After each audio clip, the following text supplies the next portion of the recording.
Everybody. I'm Ed Robinson, and welcome to another exciting edition of Striving for It All. This is the program that gets you caught up on anything and everything happening around the WNBA. Coming up on this edition of the program, we preview opening week in the W. Also, we have some important news about a future Hall of Fame coach in the college ranks, and also we'll talk about some new expansion teams entering the W and so much more.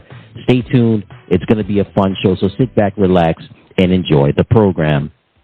I'd like to start off with my top three storylines. I'd like to start off talking about the Full Court Press documentary. Full Court Press was a documentary that followed three women's basketball players during their time in college: Caitlin Clark, Kamilla Cardoso, and Kiki Rice. Of course, if you've been living under a rock, right, Caitlin Clark, her meteoric rise to national or international prominence at her time at the University of Iowa as a member of the Hawkeyes women's basketball team. Also, it followed Kamilla Cardoso during her time at the University of South Carolina. Of course, she played 1 year at Syracuse University, and it detailed her time, the remainder of her college career at the University of South Carolina, of course, winning a national championship under head coach Dawn Staley. And also it followed Kiki Rice, who is a young lady of prominence. Her father, good friends with former President Barack Obama. Also her aunt Linda Rice, who served under the Obama administration. And it showed Kiki's dominance when she went to a private school in the Washington, D.C. area, then starting off at Stanford before transferring to UCLA. Full Court Press is a documentary that was produced by ESPN, also production companies Words and Pictures, and also Omaha Productions, which is Peyton Manning's production company. And the executive producers of the documentary were Peyton Manning and Caitlin Clark. If you missed it, man, this documentary was very riveting because it really gave, not just me, but it gave the viewers an insight of the journey of these three young women and the journey from how it all began. It showed Caitlin growing up in West Des Moines, Iowa, and just developing the athleticism and developing the toughness, her and her brothers. And it also showed Kamilla Cardoso growing up in poverty in Brazil, and her mom working a spice stand, trying to make ends meet for her and her sister. And it also showed about the challenges that came through where she needed a challenge. I mean, she was dominating in the junior ranks in Brazil and then needing a challenge, and she winds up going to the United States and going to school in Tennessee, and then, of course, making that transition from high school to college. And then Kiki Rice, it shows about her interesting upbringing, having the whole Obama, Barack and Michelle Obama lineage through father, and also her mom being well connected in those circles as well. And then Kiki starting off at Stanford before transferring over to UCLA. This was a very riveting documentary because it showed the competitiveness of these young ladies, not just on the court but off the court, and just the will to win and having that drive to succeed. And it just really a great documentary. And again, if you missed it, again, it aired on ABC and it aired on ESPN Plus. You have an opportunity between now and June 12th to stream it on Hulu. But again, what a great what a fantastic documentary that was, Full Court Pressing. It was directed by Kristen Lapis, and it was phenomenal. The chance to see Caitlin Clark, Kamilla Cardoso, and Kiki Rice, not just on the court but off the court as well. And especially it showed Caitlin, it highlighted her, as I stated earlier, from her upbringing in West Des Moines, Iowa, and the time that she got to the University of Iowa playing for now former head coach Lisa Bluter. And then it showed the 2 years that her and her team fell short in the national championship game, in 2023 losing to LSU, and then in 2024 losing to South Carolina. But they also showed Kamilla in true championship form, winning the national championship, beating Iowa this year of 2024. Then show Kiki and her team during the NCAA tournament that had just passed. So this was a wonderful documentary. They showed Caitlin and Kamilla and their families with the WNBA draft, which was massive. I can honestly say there has never been an anticipation for a WNBA draft. Never. This was the first year ever, and it showed them, the young ladies, the draft picks in Brooklyn. So certainly, if you didn't get a chance to watch the documentary, I highly recommend you check it out. It's available for streaming on Hulu until June 12th. So certainly, it's exciting, fun, riveting, some very challenging, but some more exciting moments as well. And you get to see the journey up until now with Caitlin Clark, Kamilla Cardoso, and Kiki Rice. My next storyline is going to be charter flights. So for the first time ever in the history of the WNBA, the league will use charter flights for this regular season. And as Delta Airlines will be the primary provider of the chartered flights. So basically, for those of you that may not be familiar with charter flights will allow players to go through private air terminals and straight to buses or their own cars when they're returning from home, returning to their homes. And also with charter flights, the players can avoid long layovers, which will help them with recovery in between games. And it's going to be crucial because, this year isn't an Olympic year. So certainly charter flights are going to be key for the athletes, especially with the Olympics being this year. This is going to be a game changer. And certainly this was definitely long overdue.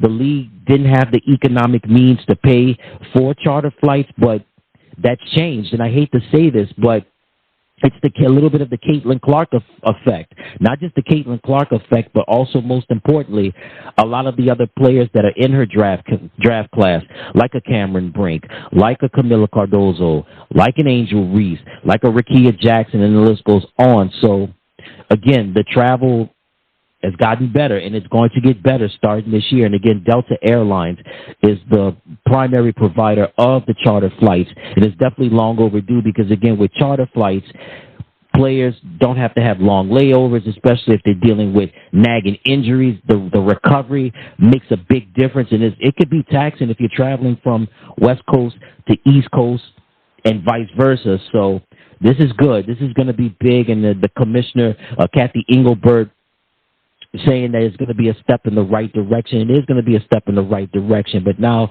the economic means are finally there for the league to pay for charter flights. It's definitely long overdue, but kudos to Delta Airlines for stepping up and becoming the provider of the WNBA chartered flights. And for my last storyline is going to be expansion. That's right. The WNBA will have 2 new expansion teams. In 2025, the San Francisco Bay Area, and in 2026, the city of Toronto. So in 2025, let's start off with the San Francisco Bay Area for a moment. Particularly, it's going to be Golden State. So, when you think of the Bay Area and its sports scene, Golden State Warriors in the NBA, they played in Oakland. Now they're back across the bay in San Francisco. You have the 49ers. Playing they're the San Francisco 49ers, but they play about 45 minutes away in Santa Clara. So you've got the 49ers and you've got the Warriors, and, of course, the San Jose Sharks of the NHL. They're there. The Raiders, long gone to Las Vegas. The Oakland A's, they're going to be playing temporarily in Sacramento in the next year or two, and then they're going to be headed to Las Vegas. But when you get another sports franchise and an expansion team coming to the Bay Area, that's huge because the Bay Area, they love their sports. Long overdue, but certainly they're very excited about that out in the San Francisco Bay Area. They'll have a WNBA expansion team next year in 2025.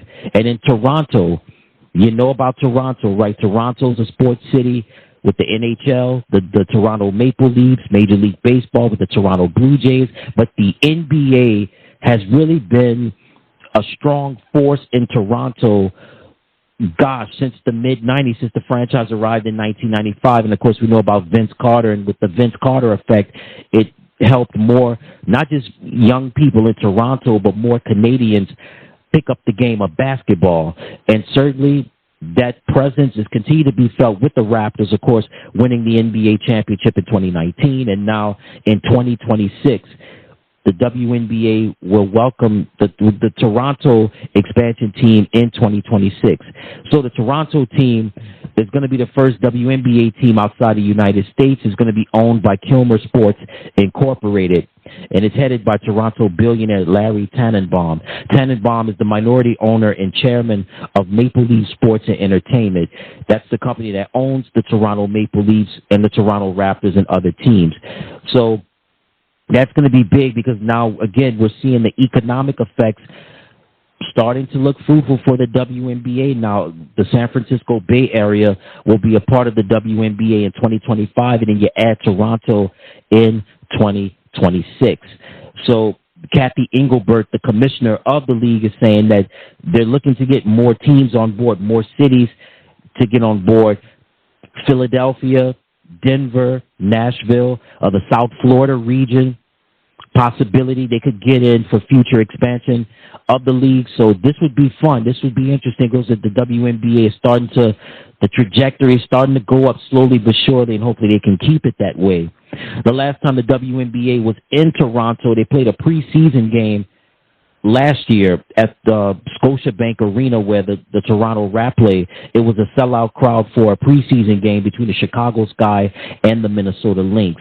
And then recently, a preseason game was played in Edmonton with the Los Angeles Sparks and the Seattle Storm, and that had great numbers as well. So the WNBA growing slowly but surely, and it's the impact, not just the Caitlin Clark effect, but really the impact when you've seen a lot of the other athletes getting the endorsements, getting a lot of things that are coming for them, building their brands. Also, the internet, social media, definitely a part of this. So the WNBA just continue to grow slowly but surely, and it's moving in the right direction, and hopefully they can continue to ride this momentum.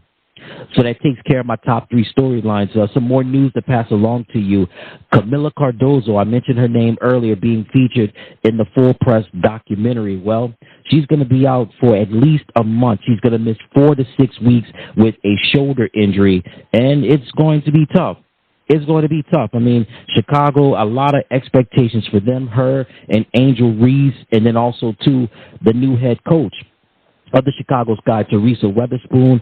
A lot of high hopes in the Windy City, but Kamilla, listen, if you watch that documentary, she had a lot of challenges coming up in her tough neighborhood in Brazil, but, you know, she's a tough cookie, and she's going to bounce back strong, so she's going to be out at least a month, again, 4 to 6 weeks with a shoulder injury. And when she comes back, yeah, her and Angel Reese and the rest of the Chicago Sky, they're definitely going to make some major noise.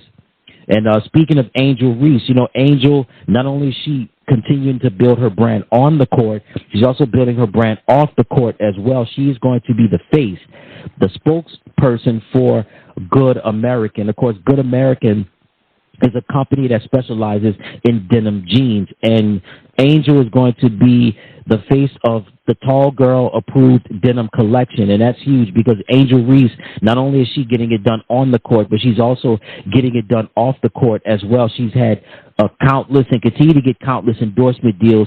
Reebok is just one of those companies, and now she's got a situation now, an endorsement deal with Good American, and a Good American, again, is a jeans company, and she's going to be the face for their Tall Girl collection. So Angel continue to do big things, not just on the court, but off the court as well. Candace Parker, hey, they talk about GOATs, right? She is one of the GOATs in the world of women's basketball. So many achievements. Olympic gold medals, WNBA championships, all-star games, all-star MVPs, league MVPs, and so on and so forth. Well, guess what? Now you can add not only broadcast journalist, but also you can add executive as well. She is the president of women's basketball for Adidas, and Candace has had a great relationship with Adidas for such a long time, and the relationship is going to continue as she is the new president of women's basketball for Adidas. And again, Adidas, they've been up there as one of the premier shoe companies, all over the world, and certainly Candace has been one of the faces for that shoe brand for a long time. So congratulations to Candace Parker for being named president of Adidas Women's Basketball. And Lisa Bluter. Yeah, Lisa was featured in the Full Court Press documentary as the new, I should say now, the former head coach of the Iowa Hawkeyes women's basketball team. Of course, Coach Bluter coached great players during her time at the University of Iowa, specifically Caitlin Clark, Gabby Marshall, Kate Martin, Monica Cinzano, Hannah Stolke, just to name a few. Well, she has announced her retirement. After 24 seasons as the head coach at Iowa, she has announced her retirement. She's had a storied career, 2 Final Four appearances, 5-time Big Ten tournament champion, 2-time Big Ten regular season champion, also a 3-time Big Ten Coach of the Year award winner. She has done a lot. And overall, she has devoted 32 years of her life to being a basketball head coach, and 24 of those years were at the University of Iowa. And her replacement is going to be long-term assistant Jan Jensen. So if you know Coach Jensen, if you watched during the last couple of years with the University of Iowa, that women's program, you know, Jensen has been kind of like the right-hand woman for Coach Bluter. So congratulations to Jan Jensen for succeeding Lisa Bluter as the head coach of the University of Iowa women's basketball program. And congratulations to Coach Bluter. Job well done, and whatever she does in the next chapter or chapters of her life, I'm pretty sure is going to be amazing, whether it be broadcasting or whether it be continuing to educate young women or maybe educating the young people of America or really all over the world, whether it be in basketball or whether it be in the game of life. So congratulations to you, Coach Bluter, and congratulations to Coach Jensen for receiving that honor. All right, so that takes care of that, and now let's take care of some really, really, really big business, and that's opening week of the 2024 WNBA regular season. Let's start off with Tuesday, May the 14th. We have on ESPN2, tip-off 7:30, and it's going to be the Indiana Fever going up against the Connecticut Sun. The WNBA regular season debut of Caitlin Clark, and that game has sold out. Yes, the Fever pitch for that home opener, for Connecticut's home opener, is outstanding. And, of course, it's the Caitlin Clark effect, but also big things are happening for Connecticut this year. You got Alyssa Thomas and company. We're going to see what they're going to do with that roster that they have. So, again, that's going to be the Indiana Fever going up against the Connecticut Sun. Tip-off is 7:30 p.m. Eastern on ESPN2. And then also the second game of the doubleheader is going to be the Phoenix Mercury against the Las Vegas Aces. The Aces, back-to-back champions. What can you say about that talent, right? Asia Wilson, Kelsey Plum, Jackie Young, Chelsea Gray, who was the walking buzzer beater. And you also got a rookie in Kate Martin. I mentioned her name earlier, who was under the tutelage of Coach Lisa Bluter during her time at the University of Iowa. So that could pay off big dividends. You know, Kate was considered to be the glue of that Iowa team and also a coach on the court. So we'll see what happens with that. But Las Vegas, hey, they're at the peak of their powers right now, and that's going to be the second game of the doubleheader on ESPN2. Tip-off is expected to be at 10 p.m. Eastern Time. Also, with other games that we have, we're going to have the New York Liberty going up against the Washington Mystics. Tip-off is at 7 p.m. Eastern on ESPN3 and League Pass. And then at 10 o'clock p.m. Eastern, Minnesota will go up against Seattle. And that game will be televised on ESPN3 and League Pass. And then on Wednesday, May 15th, tip-off at 8 p.m. Eastern, we'll have the Chicago Sky going up against the Dallas Wings. That will be broadcasted on League Pass. So for Chicago, no Kamilla Cardoso for the moment, but they have Angel Reese. They've got a load of talent. They've got Elizabeth Williams, and, of course, there's the new head coach and Teresa Weatherspoon. And they're going to be going up against the Dallas Wings with Arike Ogunbowale, who is the ultimate floor general. So we'll see what the Wings bring to the table. Again, no Satu Sabali for the moment because of other commitments, but this should be an intriguing matchup. Again, that's Chicago and Dallas, 8 p.m. Eastern, and you can watch that game on League Pass.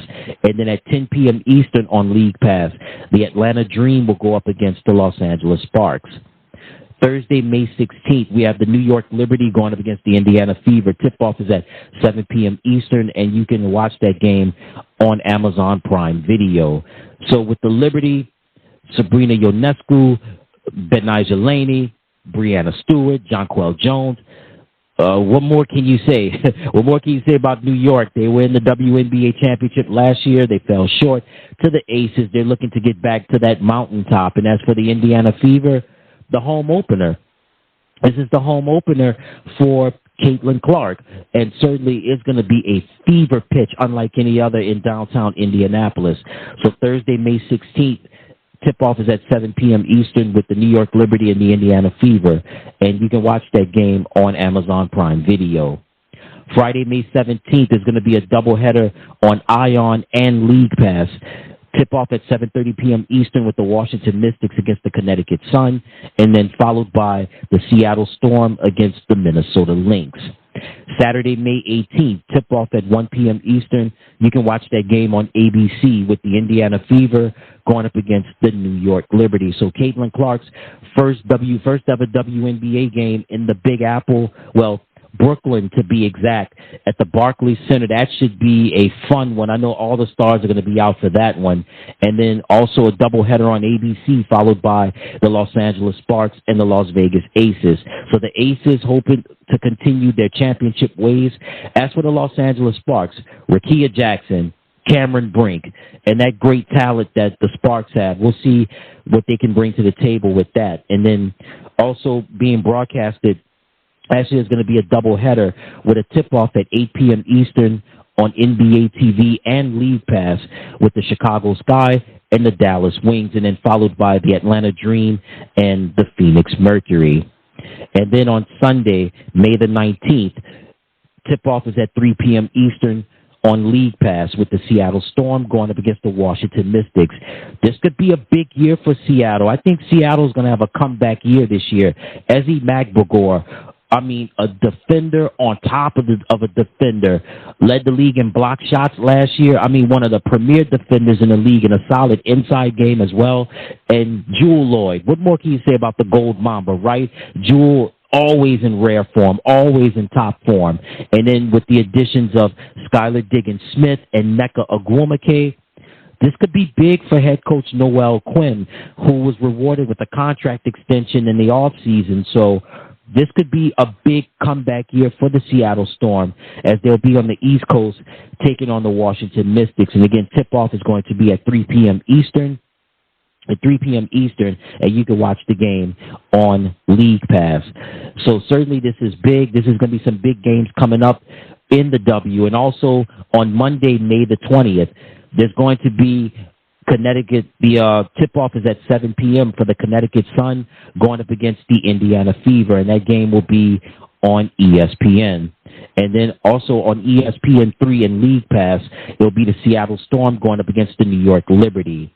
And then on Tuesday, May the 21st, tip-off is at 7:30 p.m. Eastern on League Pass between the Dallas Wings and the Atlanta Dream. And then at 10 p.m. Eastern, the Phoenix Mercury go up against the Las Vegas Aces. That game will be on League Pass. And then also you have the Washington Mystics going up against the Los Angeles Sparks. You can also watch that game on League Pass. And on Wednesday, May the 22nd, the Indiana Fever will go up against the Seattle Storm. Tip-off is at 10 p.m. Eastern on League Pass. This should be a very great game with, you have Caitlin Clark going up against Jewel Lloyd. You've also got Ezzy Magbogor, Aaliyah Boston, Skylar Diggins-Smith, Nneka Ogwumike. This is going to be big stuff. This is going to be big star power in this game. And there's going to be a lot of star power opening week in the 2024 WNBA season. Never has there been an anticipation quite like this in the history of the W, and I think it's going to be a lot of fun. And that's going to do it for this edition of the program. Thank you so much for tuning in. Until next time, everybody, I'm Ed Robinson. So long, and have a great one.